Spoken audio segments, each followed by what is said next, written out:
Hi children, hope you're all keeping safe. I'm now going to continue with the story. And if this was a tale based on a different kind of storybook, Peter's parents would say something like, "You've made a mess of things," says Peter's mother. "You haven't really been trying to protect Bee. You're just scared of losing her," says Peter's father. "But sharing love is not losing love. Love is infinity." "You think we loved you any less after you had the girls?" says Peter's mother. "I thought somehow going into the garden was a connection to you, Dad. Then she came into our lives and I was scared of losing her too." "I've just got confused," says Peter, shaking his head at himself at his mistake.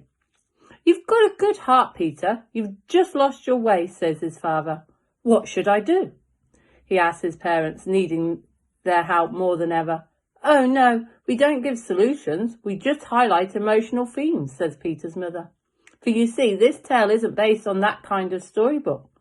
Peter is still looking at the portrait, waiting. But there is nothing his parents can say to him.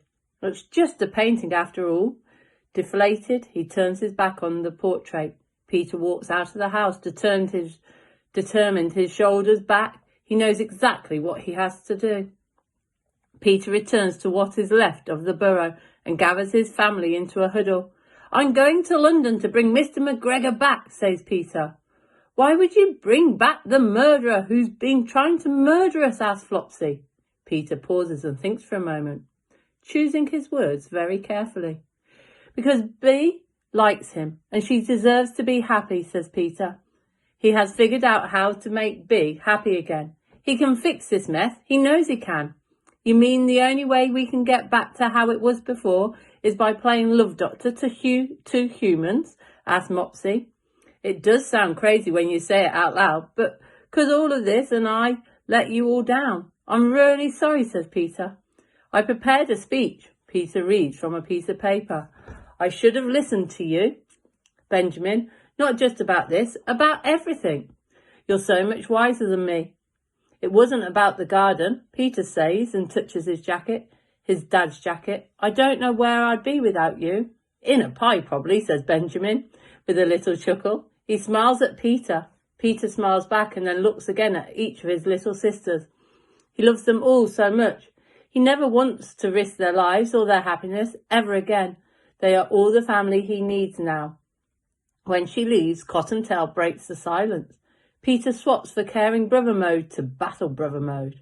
"Since we don't know train schedules or really where she's going or even how to tell the time, I'm just assuming very soon you can stall her," Peter asks his sisters. The other bunnies all nod, like the soldiers they are. Peter gives them a quick tight hug, smiles and heads off before turning back. "Also, I didn't kill old McGregor. He died of a heart attack," says Peter with a sheepish grin. "We know," says Flopsy. "Yes," says Mopsy. "The whole time," says Cottontail. "We thought you needed a victory," said Benjamin. "Okay then," says Peter, his eyes brimming with love before he leaves again. This time for real. Peter makes his way across Mr. McGregor's garden, laser focused with a half thought out plan. This is what a hero looks like, or a lunatic. The lines between the two is very blurred. Just tends not to tell stories about lunatics. Then out of nowhere, Benjamin comes running up to Peter. "Come on, you've got to catch a train," he says out of breath. "You're coming with me." Peter cannot help the smile that is now on his face. He doesn't have to do this alone. "Of course, cousins for life." "You got this," says Peter. "I've got this," says Benjamin. Peter nods at his cousin. Between the two of them, Peter knows they can fix everything. He shouts, "We've got this!" He stops mid-sentence and turns awkwardly to Benjamin. That was supposed to be the both of us," Peter explained. "You know, doing the we've got this thing together." "Oh, right, sorry, I messed that up," says Benjamin.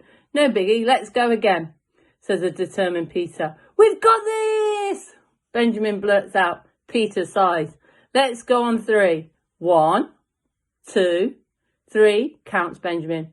"We've got this!" the cousins shout almost in unison, but not quite. Not even heroes can be perfect all the time.